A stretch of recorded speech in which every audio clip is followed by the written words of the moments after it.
ঐকমত্য কমিশনের সাথে বৈঠকে সুনির্দিষ্ট মতামত দিয়েছে বিএনপি। রাজনৈতিক সম্পর্ক উন্নয়নে বাংলাদেশ পাকিস্তান পররাষ্ট্র সচিব পর্যায়ের বৈঠক চলছে। অক্সিলারি ফোর্সে কাজ করছে 426 জন সিকিউরিটি গার্ড, ভূমিকা রাখছে আইন শৃঙ্খলা উন্নয়নে।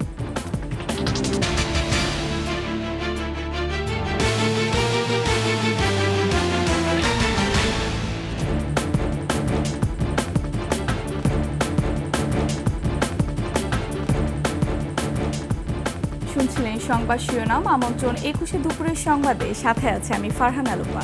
দর্শক, 21 টেলিভিশনের সংবাদ একসাথে সরাসরি দেখতে পাবেন আমাদের ফেসবুক পেজ www.facebook.com/2124 অনলাইনে।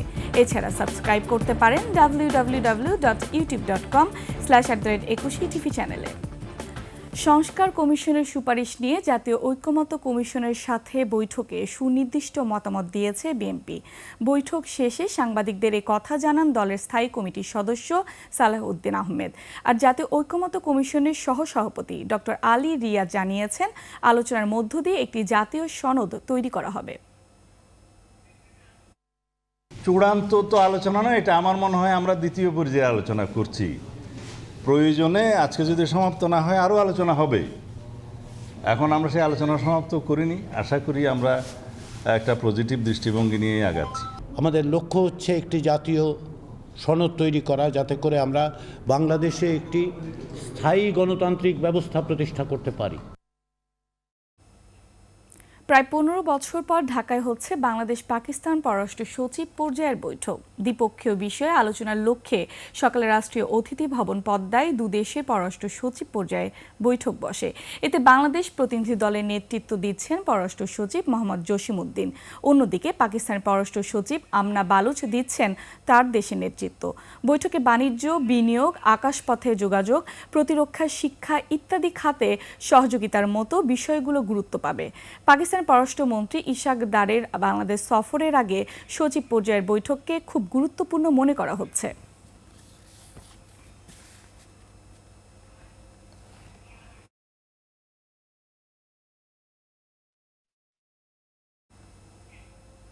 দর্শক, রাষ্ট্রীয় অতিথি ভবন পদ্মায় আছেন আমাদের সহকর্মী মেহেদি হাসান। আমরা সরাসরি যুক্ত হচ্ছি তার সাথে। মেহেদি, বাংলাদেশ আর পাকিস্তান সচিব পর্যায়ে আলোচনার যে বিষয়বস্তু, এই সম্পর্কে আপনি কিছু জানতে পেরেছেন কিনা আমাদের বিস্তারিত জানাবেন।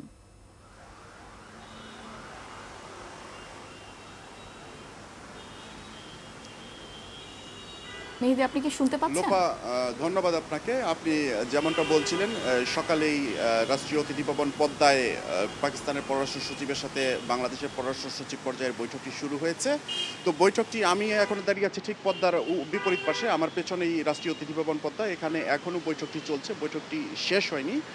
তো আপনি জানেন যে 2012 সালে পাকিস্তানের পররাষ্ট্রমন্ত্রী হিনা রাব্বানি আসার পরে এরপর এ ধরনের কোনো বৈঠক পাকিস্তানের সাথে বাংলাদেশের হয়নি। এরপর সর্বোচ্চ পর্যায়ের এই বৈঠকটি হচ্ছে। আসলে দুদেশের সম্পর্ক নতুন করে জোড়া লাগানোর উদ্দেশ্যেই এই বৈঠকটি হচ্ছে এবং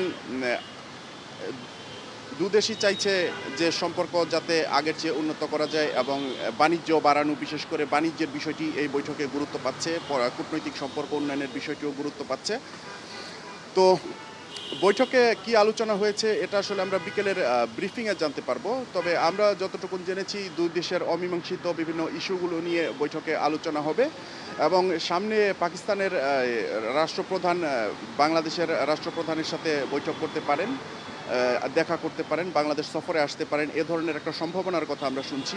সে বিষয়েও আজকের বৈঠকে আলোচনা হতে পারে। তো বৈঠকের বিস্তারিতটা আমরা জানতে পারবো হচ্ছে বিকেলের ব্রিফিংয়ে। লোপা। মেহেদি, আপনাকে ধন্যবাদ। দর্শক, রাষ্ট্রীয় অতিথি ভবন পদ্মা থেকে এতক্ষণ আমাদের সাথে যুক্ত ছিলেন সহকর্মী মেহেদি হাসান। নতুন করে শুরু হচ্ছে পাকিস্তান বাংলাদেশ কূটনৈতিক সম্পর্ক। পাকিস্তান পররাষ্ট্র সচিব আমনা বালুচের বাংলাদেশ সফরে অগ্রগতি হবে দুই দেশের ব্যবসা বাণিজ্য থেকে নিরাপত্তা বিষয়ক খাত, এমনটাই বলছেন কূটনীতিকরা। তবে 71 পূর্ববর্তী সময়ে পাকিস্তানের সম্পদ থেকে $4.52 বিলিয়ন আর্থিক যে দাবি বাংলাদেশ করবে তা পাওয়া না পাওয়া নিয়েও মতপার্থক্য রয়েছে কূটনৈতিক মহলে। নাহিদ সিরাজি নিম্মির রিপোর্ট। দীর্ঘ 15 বছর পর হতে যাচ্ছে বাংলাদেশ পাকিস্তান পররাষ্ট্র সচিব পর্যায়ের বৈঠক। এ লক্ষ্যেই বুধবার দুপুরে ঢাকায় এসেছেন পাকিস্তানের পররাষ্ট্র সচিব আমনা বালোচ। এই সফরে তার সঙ্গে প্রধান উপদেষ্টা ও পররাষ্ট্র উপদেষ্টার আলোচনা হওয়ার কথা। আর এফওসিতে আলোচনা হবে উভয় পক্ষের দ্বিপাক্ষিক স্বার্থ সংশ্লিষ্ট বিষয়গুলো নিয়ে। কূটনীতিক মহল মনে করছেন, এই বৈঠকের পর বাণিজ্য, কৃষি ও প্রতিরক্ষা খাতে ব্যাপক অগ্রগতি হবে। ভারতের সহযোগিতা থাকলে সার্ককে নিয়ে ব্যবসা খাতে উন্নতি করা সম্ভব হবে। তারা কিন্তু কৃষির ব্যাপারে অনেক অগ্রগতি তাদের আছে, অনেক কিছুর সারপ্লাস তাদের আছে, উদ্বৃত্ত তাদের আছে। সুতরাং আমি মনে করি যে ওরাও প্রথমেই চাইবে যে ওদের কৃষি পণ্যের বাড়াইতে, রফতানি বাড়াইতে। বাণিজ্যের সম্ভাবনা আছে, কিন্তু এটা আবার একপাক্ষিক। আমরা আমদানি করি বেশি, পাঠানোর জিনিস কম। বৈঠকে 1971 সালে পূর্ববর্তী অবিভক্ত পাকিস্তানের সম্পদ থেকে $4.52 বিলিয়ন আর্থিক দাবি আনুষ্ঠানিকভাবে উত্থাপন করতে যাচ্ছে বাংলাদেশ। জানিয়ে কূটনীতিক মহলে রয়েছে ভিন্ন ভিন্ন মত। Pakistan should pay this money in over the period of time to the people of Bangladesh. You know, the relationship between Bangladesh and Pakistan needs to improve. That is the important thing. বৈঠকটি বৃহস্পতিবার রাষ্ট্রীয় অতিথি ভবন পদ্মায় হওয়ার কথা। বাংলাদেশের পক্ষে বৈঠকে নেতৃত্ব দেবেন পররাষ্ট্র সচিব মোহাম্মদ জসিমউদ্দিন। নাহিদ সিরাজ নিম্মি, 21 টেলিভিশন, ঢাকা। মুজিবনগর সরকারের নাম পরিবর্তনের কোনো ইচ্ছা সরকারের নেই বললেন মুক্তিযুদ্ধ বিষয়ক মন্ত্রণালয়ের উপদেষ্টা ফারুকী আজম। মেহেরপুরে ঐতিহাসিক মুজিবনগর দিবস উপলক্ষে স্মৃতিসৌধে শ্রদ্ধা নিবেদন করেন উপদেষ্টা। পরে সাংবাদিকদের বলেন, ভুয়া মুক্তিযোদ্ধা নিয়ে সত্যিকারের মুক্তিযোদ্ধারা বিব্রত। মুজিবনগর মুক্তিযুদ্ধ স্মৃতি কমপ্লেক্সের যে ক্ষতি হয়েছে তা সংস্কার করা হবে বলেও জানান তিনি। যারা মহান মুক্তিযুদ্ধে অংশগ্রহণ না করেও নিজেদের মুক্তিযোদ্ধা বলেছেন তা বন্ধে উদ্যোগ নেওয়া হচ্ছে। তিনি বলেন, এ নিয়ে প্রায় 2700 রিট মামলা রয়েছে। কিছু মামলা রায়ের অপেক্ষায় আছে বলেও জানান তিনি।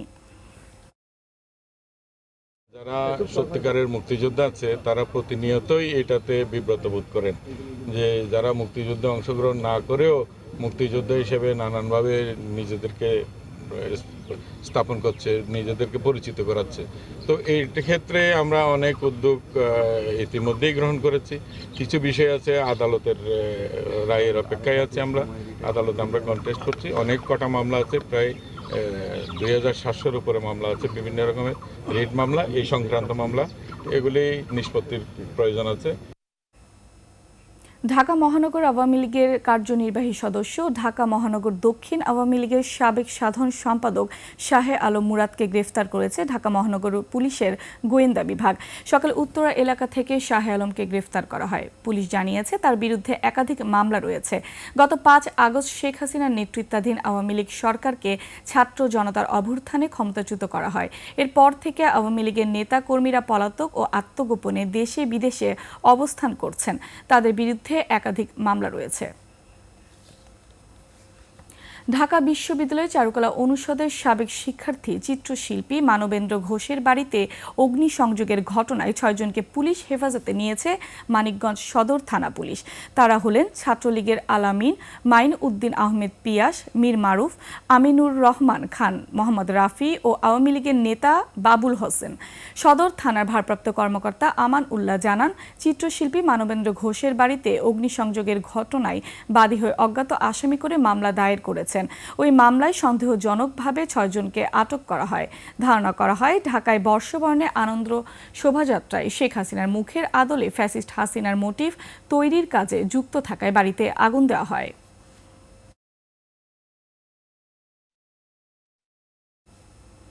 আইন শৃঙ্খলা পরিস্থিতি নিয়ন্ত্রণে রাজধানী জুড়ে পুলিশের সহযোগী হিসেবে কাজ করছে অক্সিলারি ফোর্সের 426 জন সিকিউরিটি গার্ড। গ্রেফতারি ক্ষমতা পাওয়া এই ফোর্সের সদস্যরা মার্কেট, বাজার আর আবাসিক এলাকায় গোয়েন্দা তথ্য সংগ্রহের পাশাপাশি পাকড়াও করছে অপরাধীদের। আবার অনেক জায়গায় অভিযোগের প্রমাণ পাওয়ায় এই ফোর্সের একাধিক সদস্যের বিরুদ্ধে নেওয়া হয়েছে ব্যবস্থা। দীপু শিকদারের রিপোর্ট। নগরীর ধানমন্ডির 3 নম্বর সড়ক। সম্প্রতি সেখানে সন্দেহভাজন 3 জনকে আটক করে গ্রেফতারি ক্ষমতা পাওয়া অক্সিলারি ফোর্সের সদস্য ও সেখানকার নিরাপত্তা কর্মীরা। পরে জানা যায় এই 3 জনই ছিনতাইকারী চক্রের সদস্য। পরে তাদের ধানমন্ডি থানা পুলিশের কাছে তুলে দেয়া হয়। এভাবেই দায়িত্ব পালন করে চলছেন প্রথমবারের মতো ঢাকা মেট্রোপলিটন পুলিশের নিয়োগ দেয়া অক্সিলারি ফোর্স। তবে খালি হাতে অনেক সময় বিশেষ পরিস্থিতি মোকাবেলা করা চ্যালেঞ্জের, বলছেন দায়িত্বপ্রাপ্তরা। ধানমন্ডির ভিতরে আবাসিক কোনো চুরি ডাকাতি ও ছিনতাই ও মাদক এই ধরনের কিছু বিক্রি করলে তাৎক্ষণিক পুলিশকে সহযোগিতা করে এবং নিজে অ্যারেস্ট করে তাৎক্ষণিক থানায় প্রেরণ করা। এটা অনেক রিস্ক। সাধারণ ক্ষেত্রে আমরা তো অরিজিনাল ফোর্স ছিলাম না, অরিজিনাল ফোর্সই হিমশিম খাচ্ছে, তো আমরা সাধারণ গার্ড। তারপরেও আমরা পুলিশকে যতটুকু সহযোগিতার কাম আমরা করতেছি। রমনা বিভাগের পুলিশ কর্মকর্তারা জানিয়েছেন, কড়া নজরদারির মধ্য দিয়ে এই ফোর্সের নিয়োগ পাওয়ারা দায়িত্ব পালন করছেন। তাদের বিরুদ্ধে অভিযোগ পেলে নেওয়া হয় ব্যবস্থা। মার্কেট কেন্দ্রিক যারা আছে তাদেরকে কিন্তু পুলিশের যে ক্ষমতাটা এটা কিন্তু দেওয়া হয়েছে যে তারা কোনো ছিনতাইকারী, চোর বা এরকম কোনো ঘটনা ঘটে সাথে সাথে যেন পুলিশের মতো রিয়াক্ট করতে পারে এবং তাদেরকে আইনের আওতায় নিয়ে আসার জন্য পুলিশ যেভাবে কাজ করে সেভাবে কাজ করতে পারবে। ঘটেছে দু একটা, আমার নিউ মার্কেট এলাকায় একটা এরকম শুনেছিলাম, পরে সাথে সাথে কিন্তু ওইটা বাদ দেওয়া হয়েছে।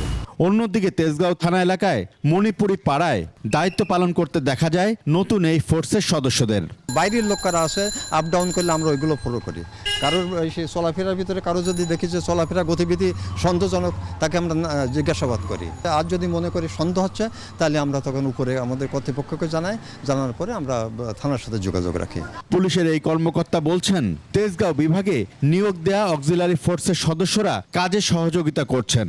অক্সিলারি ফোর্স আমার বিভাগে 42 জন, এই 42 জনের আমরা ভালো সাড়া পাচ্ছি। আমরা তাদের সঙ্গে যোগাযোগ করেই কিন্তু এই বড় এলাকার আইন শৃঙ্খলা পরিস্থিতিটা একসঙ্গে কাঁধে কাঁধ মিলিয়ে ঠিক রাখছি। তবে অক্সিলারি ফোর্স কতদিন মাঠে থাকবে সে বিষয়ে এখনো কোনো সিদ্ধান্ত দেয়নি ডিএমপি সদর দপ্তর। দীপু শিকদার, 21 টেলিভিশন, ঢাকা। নিচ্ছি সংবাদ বিরতি, যখন ফিরছি তখন অন্যান্য সংবাদের সাথে আরও থাকবে। মৌলভীবাজারে লাউয়াছড়ায় বনে নেই পানি, লোকালয়ে আসছে বন্য প্রাণী।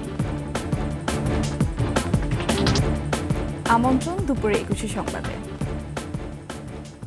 শুষ্ক মৌসুমের শুরুতেই শুকিয়ে গেছে মৌলভীবাজারের লাউয়াছড়া বনের সবকটি ছড়া। কৃত্রিম জলাধারে নেই পানি, কমেছে পশু খাদ্যের গাছগাছালি। খাবার ও পানির খোঁজে পাশের লোকালয়ে চলে যাচ্ছে বনের জীবজন্তু।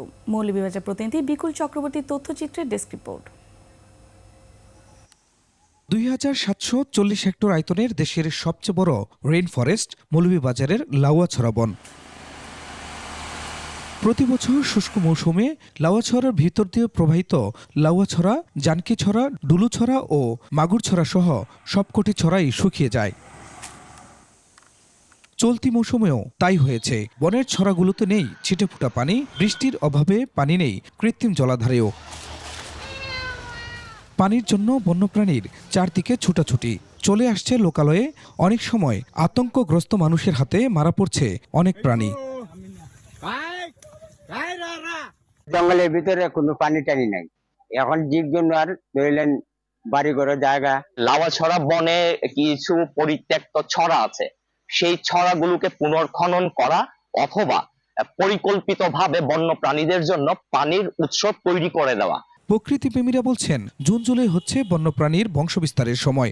এ সময় বনে পর্যটক প্রবেশ বন্ধ সহ পরিকল্পিত জলাধার স্থাপন, ছড়া খনন সহ পশু খাদ্যের গাছ রোপণ প্রয়োজন। ব্রিডিং সিজনে 2 মাস বন সিল করা থাকুক, কোন রকমের টুরিস্ট বা কোন রকম বনজীবীরা এটা প্রবেশ করতে পারবে না। এ বিষয়ে কর্তৃপক্ষকে অবগত করা হয়েছে বলে জানায় বন বিভাগ। পানিটা ধরে রাখতে পারি এবং পানিটার যাতে সারা বছরই পানিটার যাতে ব্যবস্থা হয় সেই বিষয়ে আমাদের আসলে কর্মপরিকল্পনা আছে। লাউয়াছড়াকে বন্যপ্রাণীর আবাসযোগ্য করতে বন ও পরিবেশ অধিদপ্তরের সমন্বিত উদ্যোগ নেওয়ার কথা বলছে প্রকৃতিপ্রেমীরা। Khurshid Alam, desk report, 21 television. পাহাড়ে চলছে সাংগ্রাইয়ের উৎসব। জলকেলিতে মেতেছে বান্দরবানের পাহাড়ি পল্লী। পানি খেলার মাধ্যমে পুরনো বছরের সব দুঃখ, কষ্ট, গ্লানি ধুয়ে মুছে নতুন বছরকে বরণ করে মারমা সম্প্রদায়। উৎসবে অংশ নেন পর্যটকরাও। বান্দরবান প্রতিনিধি নজরুল ইসলাম টিটুর তথ্যচিত্রের ডেস্ক রিপোর্ট। এভাবেই নেচে গিয়ে আনন্দ উল্লাসে মাতে পাহাড়িরা। নাচ, গান এবং বিভিন্ন সাংস্কৃতিক অনুষ্ঠানের মধ্যে উদযাপন করছে সাংগ্রাই উৎসব। মারমা সম্প্রদায়ের প্রাণের উৎসব সাংগ্রাই। উৎসবের প্রধান আকর্ষণ জলকেলিতে মাতোয়ারা সবাই। তাদের বিশ্বাস এই উৎসবের মধ্য দিয়ে অতীতের সকল দুঃখ, গ্লানি ও পাপ ধুয়ে মুছে যাবে। সেই সঙ্গে তরুণ তরুণীরা বেছে নেবে তাদের জীবন সঙ্গীকে। আমরা প্রত্যেক বছর অপেক্ষায় থাকি সাংগ্রাইয়ের জন্য। পুরনো বছরকে বিদায় জানিয়ে আমরা নতুন বছরকে গ্রহণ করি। দীর্ঘ 1 বছর অপেক্ষা করার পর আমরা এই দিনটাকে ফিরে আসি। আমরা পুরনো দিনের সব দুঃখ, ক্লান্তি, ঝগড়া, জাতি সমস্ত কিছু ভুলে গিয়ে আমরা এই বছরে নতুন করে জীবন শুরু করি। নতুন উদ্যমে, নতুন নবরূপে যেন আমরা নতুন বছরকে স্বাগতম জানাতে পারি এবং সুন্দর মতো যেন আগামী বছর আমরা আমাদের জীবনটাকে সুন্দরভাবে পরিচালিত করতে পারি। বুধবার বিকেল থেকে পুরো বান্দরবানে চলছে পানি খেলা, চলবে শুক্রবার পর্যন্ত। শিশু থেকে শুরু করে তরুণ তরুণী এমনকি বয়স্করাও একে অপরের গায়ে পানি ছিটিয়ে নতুন বছরকে বরণ করে নিচ্ছে। উৎসবের রাতে পাড়া মহল্লায় মারমা তরুণ তরুণীরা রাত জেগে তৈরি করে পিঠা। পানি খেলার পাশাপাশি হয় সাংস্কৃতিক অনুষ্ঠান। শুক্রবার বিকেলে স্থানীয় রাজার মাঠে জলকেলি উৎসব এবং সাংস্কৃতিক অনুষ্ঠানের মধ্য দিয়ে শেষ হবে সপ্তাহব্যাপী সাংগ্রাই উৎসব। মহিমা পলি, ডেস্ক রিপোর্ট, 21 টেলিভিশন। উৎসব মুখর পরিবেশে সারা দেশে উদযাপিত হয় 21 টেলিভিশনের রজত জয়ন্তী। দিনব্যাপী আয়োজনে ছিল শোভাযাত্রা, র্যালি, সাংস্কৃতিক অনুষ্ঠান সহ নানা কর্মসূচি। প্রতিনিধিদের তথ্য ছবিতে ডেস্ক রিপোর্ট। শরীয়তপুরে 21 টেলিভিশনের জন্মদিনে বের করা হয় র্যালি। ছিল আলোচনা সভা, কেক কাটা ও পান্তা ভাতের আয়োজন। যশোরের বেনাপোলে 25 বছর পূর্তিতে কেক কাটা, আনন্দ র্যালি ও আলোচনা সভার আয়োজন করা হয়। ভোলায় বর্ণাঢ্য র্যালি, কেক কাটা, আলোচনা সভা ও সাংস্কৃতিক অনুষ্ঠানের মধ্য দিয়ে পালন করা হয় 21 টিভির প্রতিষ্ঠাবার্ষিকী। কিশোরগঞ্জে র্যালি, কেক কাটা, আলোচনা সভা, ছোটদের চিত্রাঙ্কন প্রতিযোগিতা ও সাংস্কৃতিক অনুষ্ঠানের আয়োজন করা হয়। মাগুরায় আলোচনা সভা, র্যালি ও কেক কাটার মধ্য দিয়ে পালন করা হয় 21 রজত জয়ন্তী। মানিকগঞ্জে র্যালি, আলোচনা সভা ও কেক কেটে 21 রজত জয়ন্তী পালিত হয়। অনুষ্ঠানে অংশ নেয় নানা শ্রেণী পেশার মানুষ। নারায়ণগঞ্জে উৎসব মুখর পরিবেশে কেক কেটে 21 জন্মদিন পালন করা হয়। নীলফামারীতে কেন্দ্রীয় শহীদ মিনার প্রাঙ্গণ থেকে শুরু হয় বর্ণাঢ্য র্যালি। কণ্ঠে কণ্ঠ মিলিয়ে উচ্চারিত হয় গণতন্ত্র, সত্য ও ন্যায় বিচারের পক্ষে 21 শপথ। র্যালি শেষে প্রেস ক্লাব মিলনায়তনে আলোচনা সভার আয়োজন করা হয়। রজত জয়ন্তী উদযাপন উপলক্ষে পটুয়াখালীতে অসচ্ছল ও পথ শিশুদের বিনামূল্যে চিকিৎসা সেবা দেওয়া হয়। ব্রাহ্মণবাড়িয়ায় কেক কেটে রজত জয়ন্তী উৎসব পালন করা হয়। পরে প্রেস ক্লাবে আয়োজন করা হয় আলোচনা সভার। Masuma Lisa, desk report, 21 television. দর্শক, শেষ করছি দুপুর 21 সংবাদ। যাবার আগে সংবাদ শিরোনামগুলো আরও একবার। ঐক্যমত্য কমিশনের সাথে বৈঠকে সুনির্দিষ্ট মতামত দিয়েছে বিএনপি। রাজনৈতিক সম্পর্ক উন্নয়নে বাংলাদেশ পাকিস্তান পররাষ্ট্র সচিব পর্যায়ের বৈঠক চলছে। অক্সিলারি ফোর্সে কাজ করছে 426 জন সিকিউরিটি গার্ড, ভূমিকা রাখছে আইন শৃঙ্খলা উন্নয়নে।